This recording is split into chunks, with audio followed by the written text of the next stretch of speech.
안녕하세요. 이은경입니다.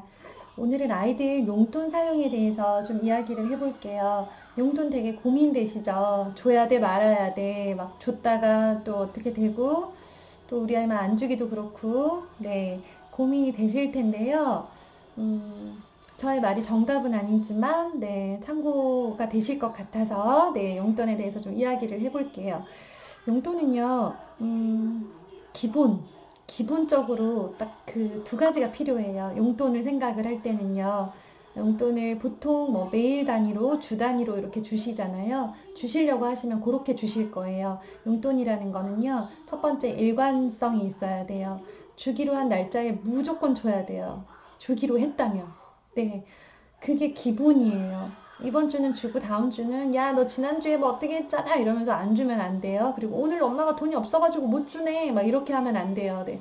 미리 준비하셔야 돼요. 용돈을 주기로 했으면 500원짜리, 1000원짜리 준비해 놓으시고 그리고 그 약속을 지킬 수 있도록 노력을 해주세요. 두 번째는 이게 더 중요한 원칙인 것 같아요. 자율성이에요. 용돈을 줬잖아요. 그럼 그건 걔의 돈이에요. 엄마가 간섭하면 안 돼요. 그리고 너가 마음대로 쓸 수 있는 돈이야. 이 돈은 너 거고 책임도 네가 지는 거야. 라고 해서요. 용돈을요. 단순히 뭐 아이가 뭐 돈이 없으면 뭐 기가 죽을까 봐 이런 의미로 생각을 하시면 안 되고요. 그렇게 접근을 하시면 안 되고요. 아이가 이걸 통해서 스스로 돈을 관리하고 나중에 돈을 더 큰 돈을 스스로 잘 관리해서 부자가 될 수 있도록 경제 교육을 시키는 아주 중요한 수단이라고 생각을 하셔야 돼요. 그래서 접근이 되게 중요한데요. 그래서 일관되게 주셔야 돼요. 아이도 기대를 하고 예상을 할 수 있게 하셔야 돼요. 아이가 500원이 두 번 모이면 100, 1000원이 된다는 걸 알게 되죠. 용돈을 받으면 1000원이 또 모이면 1500원이 되고 500원씩 10번을 받으면 5,000원이 된다는 걸 아이가 용돈을 통해서 경험을 하게 하셔야 돼요. 그래서 이렇게 경험을 하잖아요. 그러면 처음에는 당연히 서툴러요. 처음부터 용돈 잘 쓰는 친구 없어요. 아무도 없어요. 네. 처음에는요, 용돈 때문에 엄마도 고민이 많고 아이도 혼날 일이 많이 생깁니다. 용돈 한번 야심차게 줬다가 막 진짜 대충 쓰고 아니면 뭐 잃어버리고 친구들이랑 엉뚱한 짓 하고 내가 저거는 아니다 싶은 그런 뭐 게임 기기에다가 막 돈을 집어넣고 하는 모습을 보셨을 거예요. 그리고 오히려 용돈을 부담스러워하는 친구도 있고 엄마 나 용돈 안 받을래 하는 친구도 있고요. 그리고 용돈을 너무 많이 달라고 하거나 하는 등의 이제 여러 가지 조율해야 될 부분이 당연히 있습니다. 근데요, 한 1년은 시행착오를 겪는다 생각을 하고 저학년부터 용돈을 시작을 하세요. 그러면 아이들이 잘하는 친구들은 금방 자리가 잡힐 거고요. 오래 걸리는 친구들도 1년이면 자리가 잡혀요. 자리가 잡힌다는 건요. 이제 용돈을 자기가 알아서 잘 쓰되 모을 줄도 알고 쓸 때는 쓸 줄도 알고 내가 용돈을 어디다가 써야 할지 내 돈을 어디다가 얼마를 써야 할지 나 스스로 결정하는 힘이 생긴다는 뜻이에요. 이걸 해보지 않잖아요. 엄마가 다니면서 다 결제해주고 엄마가 모든 돈을 다 관리하고 하면요. 나중에 아이가 자기 돈을 관리를 할 줄을 몰라요. 그리고 우리는 어른이 돼서 어떻게 되냐? 애가 자기 돈을 잘 관리하지 못할 게 뻔하기 때문에 어른이 된 아이의 월급 통장을 엄마가 관리해 줄게. 이렇게 되는 거거든요. 근데 아이 월급 통장 관리해 주다가 노후를 보낼 수 없잖아요. 그리고 이 친구도, 이 아이도요, 스스로 용돈을 관리하면서 내 경제 생활의 흐름을 내가 알고 있어야 돼요. 그게 똑똑한 거예요. 그게 잘 키우는 거거든요. 그런데 엄마들은 아이를 돈을 일찍부터 아이한테 노출을 시키고 싶어 하지 않아요. 우리나라는 돈에 대해서 좀 부정적으로 바라보는 시선이 있어요. 돈을 좋아하거나, 돈을 많이 쓰거나, 돈을 너무 아끼거나 하면서 돈에 대해서는 유독 부정적으로 많이 생각을 하는데요. 그렇다고 해서 우리가 돈을 좀 꺼려하고 아이한테 적게 노출시키고 최대한 늦게 노출시킨다고 해서 아이가 돈을 덜 좋아하게 되거나 혹은 그런다고 해서 아이가 더 부자가 되거나 그런다고 해서 아이가 돈이 필요하지 않게 되거나 하는 건 아니거든요. 돈은 그냥 우리 의식주 먹고 자는 것과 똑같아요. 돈은 늘 필요하고 엄마 아빠는 날마다 돈을 벌기 위해서 일을 하고 날마다 돈을 사용하고 있고 돈을 모으고 있고 그렇기 때문에 너희들도 언젠가 이렇게 될 것이고 너희들이 이렇게 되기 위해서 이렇게 되었을 때 성인이 되었을 때 돈을 잘 관리하기 위해서는 지금부터 자기 용돈을 잘 관리하는 연습을 하고 그거에 대해서 공부를 하고 경험을 하는 게 중요해. 그래서 용돈을 주는 거야. 이 돈이 결코 아무데나 써도 되는 그런 돈이기 때문에 너희들한테 쉽게 주는 게 아니야. 이거는 공부를 하는 과정이고 연습을 하는 거야. 라는 그런 마음을 가지고 아이들한테 용돈을 주시고요.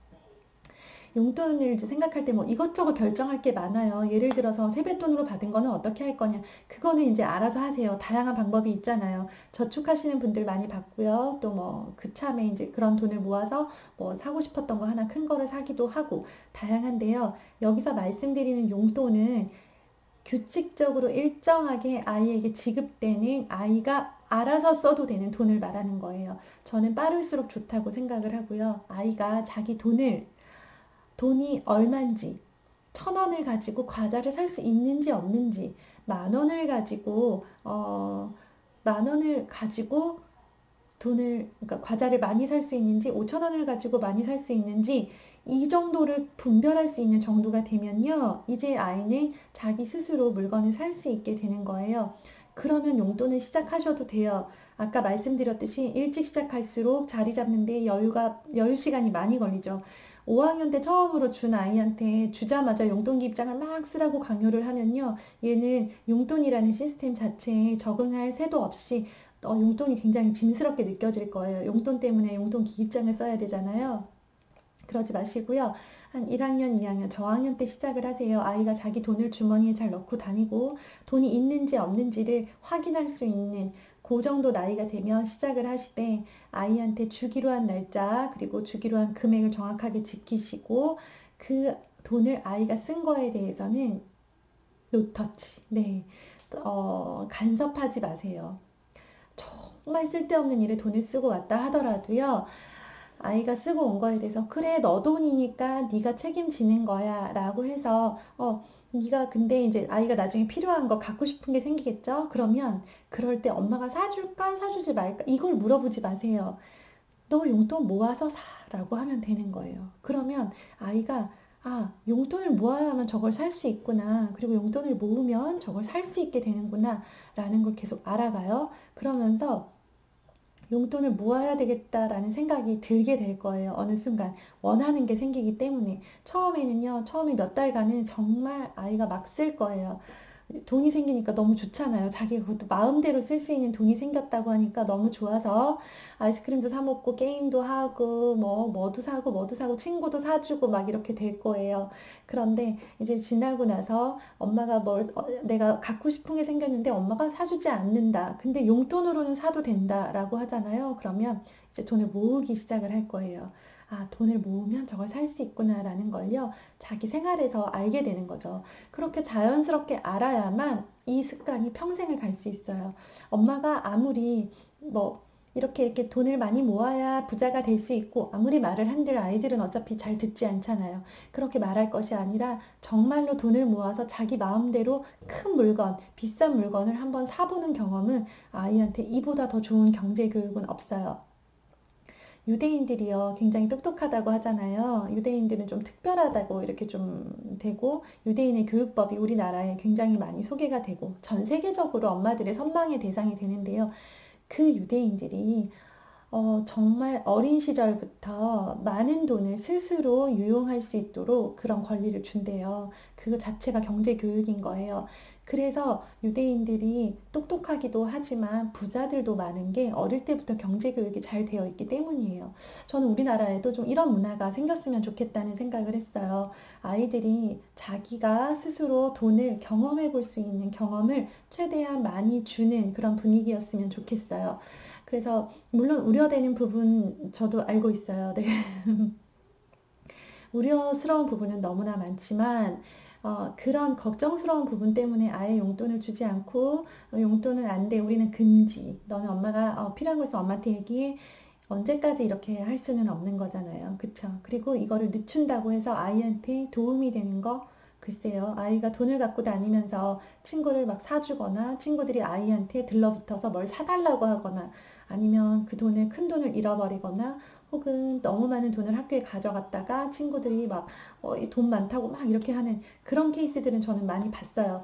친구가 갑자기 돈을 많이 가지고 오면 다른 친구들이 부러워서 담임 선생님한테 꼭 일러줘요. 선생님 제 10,000원 갖고 왔어요. 그렇게 고자질을 합니다. 부러워서 그런 거거든요. 그런데 이제 그런 거에 대해서만 약속을 엄마랑 지키면, 그러니까 용돈을 처음 받을 때 친구를 친구랑 서로 뭐 이렇게 한 번씩 돌아가면서 사주는 건 괜찮아. 그런데 친구들이 내가 원하지 않는데 와서 강제로 사달라고 해서 사주게 된 경우가 있다면 그 경우는 엄마한테 반드시 이야기하기. 네. 그리고 큰 돈은 용돈을 1,000원 이상 혹은 500원 이상은 학교에 가지고 가지 않기. 내가 모은 돈은 내가 알아서 잘 관리를 하고 관리가 어려울 경우 엄마한테 뭐 은행에 입금해달라고 부탁하거나 따로 엄마의 방에 지갑을 마련해 놓고 거기에다가 내 용돈을 모으기 이런 식으로 원칙을 정해 놓잖아요. 기본적인 위험할 수도 있는 원칙만 정해 놓으면 나머지에 대해서는 크게 걱정을 안 하셔도 돼요. 나머지에 대해서는요, 아이가 계속 그 용돈에 대해서 생각하면서 계획을 하게 만들어 주는 거거든요. 그래서 이거만큼 좋은 경제 교육이 없고, 어릴수록 걱정스럽겠지만, 어려서 시작해도 충분하고요. 아이가 이렇게 올라갈수록, 학년이 올라갈수록 점점 더 큰 돈을 모으고, 점점 더 큰 돈을 가지고 자기가 유용하는 그런 것들에 대해서 굉장히 성장을 할 거예요. 용돈기 입장에 대해서 또 많이 궁금해 하시는데요. 사실 우리 어렸을 때 써봤지만 용돈기 입장 되게 쓰기 싫잖아요. 그쵸? 용돈기 입장을 이제 뭐 아이가 막 좋아서 쓰는 거면요. 잘 쓰라고 이렇게 격려를 해주면 좋고요. 아이가 너무 싫어해요. 막 용돈기 입장 때문에 막 너무 짜증을 내요.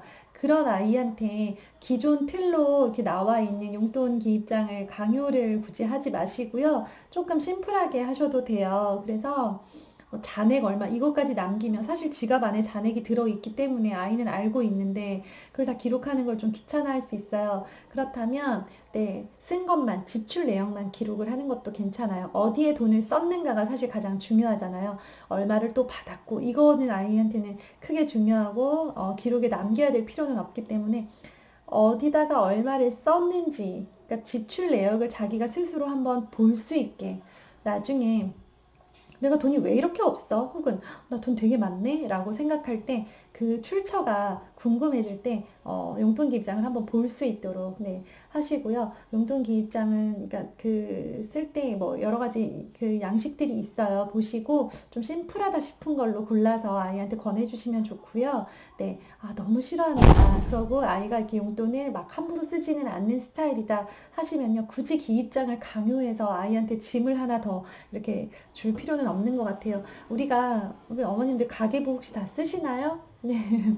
가계부 쓰시는, 꼬박꼬박 쓰시는 분도 계시지만, 가계부를 써야만 부자가 된다고는 하지만, 가계부를 쓰지 않아도, 가계부를 쓰면서 돈을 펑펑 쓰는 것보다는요, 제 생각에는 가계부를 쓰지 않아도 돈을 평소에 근검절약하고 잘 저축하는 습관이 되어 있는 게 더 중요하다고 생각을 해요.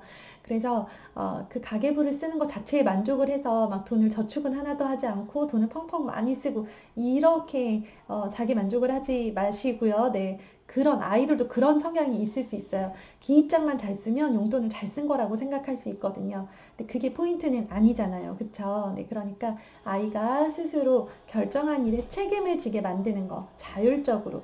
내가 그거를 샀기 때문에 다른 데다 돈을 쓸 수 없고, 그때 그걸 안 썼기 때문에 내가 지금 더 많은 돈을 가지고 있어. 라는 것들에 대해서 자기 스스로 경험적으로 충분하게 이해할 수 있도록, 네, 그렇게 한번 아이들을 이렇게 잘 짜서 이렇게 운영을 해주셨으면 좋겠어요. 용돈에 대해서는 또 너무나 다양한 의견들이 많기 때문에, 네, 저는 이런저런 시행착오를 많이 겪어보고, 그리고 이제 교실에서 용돈을 갖고 오고 혹은 용돈이 없어서 여러 가지로 좀 곤란함을 겪는 친구들을 봤어요. 그래서 개인적인 이야기를 드리자면 저는 저희 아이들에게 이제 매주 일요일 아침마다 용돈을 주고 있습니다. 그러면 이제 그 친구들이 자기 지갑에다가 모으고 그리고 정말 정말 갖고 싶은 거 있을 때는 그 용돈 모았던 용돈에 대해서 그 용돈으로 이렇게 그걸 구입을 하고 제가 보기에 쓸데없어 보여도 그걸 구입할 때, 자기 용돈으로 뭔가를 살 때는 절대 터치하지 않고, 사, 네 용돈이잖아 라고 해서 그 선택의 책임과 자유도 모두 다 네 거다라는 거를 계속 강조를 해주고 있습니다. 근데 그렇지 않을 때보다, 용돈이 없었을 때보다 훨씬 더 아이들이 돈에 대한 경제관념이 많이 생기고 있는 것 같아서 저는 꾸준하게 액수를 차츰차츰 늘리면서 꾸준히 용돈을 주고 자기의 돈을 자기가 운용할 수 있는 그런 경험을 주려고 합니다. 네, 그렇습니다. 네, 감사합니다. 열심히 들어주시는 분들 많으셔서요. 제가 엄청 힘얻어서 열심히 찍고 있습니다. 감사합니다. 내일 아침 9시에 다시 만날게요. 감사합니다.